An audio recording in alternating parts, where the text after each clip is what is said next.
Guys, welcome back to my channel. তো আজকে একটা নতুন ব্লগ নিয়ে চলে এসেছি।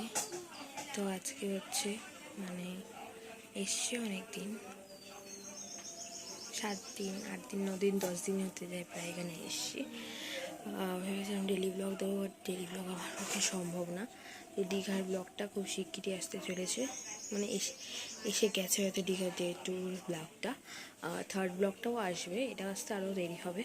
তো আজকে হচ্ছে লাস্ট ডে আমার এখানে, কালকে সকালবেলা বেরিয়ে যাবো, বাড়ি চলে যাবো। এখন হচ্ছে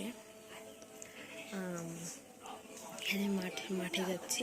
আমি অ্যাকচুয়ালি আমার ছোটির বাড়ি ভোজেরহাটে এসেছিলাম, তো এখন মাঠে যাব একটু দেখতে ফসল টসল। তো ওখানে গিয়ে ব্লগটা কন্টিনিউ করছি।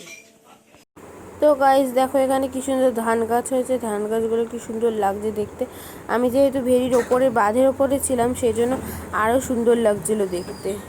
তো এখানে সবাই শাক ঠাক পাতা তুলছিলাম, এবং তুলে আমরা যখন ফিরছিলাম, ফেরার সময় ভাই উল্টে পড়ে গেছিলো।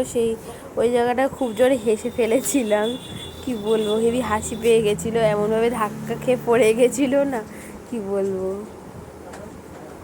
তোমরা দেখলেই বুঝতে হবে কিরমভাবে উল্টে পড়ে গেছে।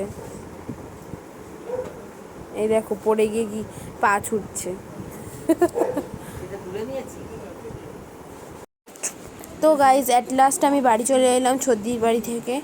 তো এটাই ছিল হচ্ছে আমার ছদ্দির বাড়ির পুরো ব্লগ। তো লাইক, সাবস্ক্রাইব, কমেন্ট আবার বললাম করো।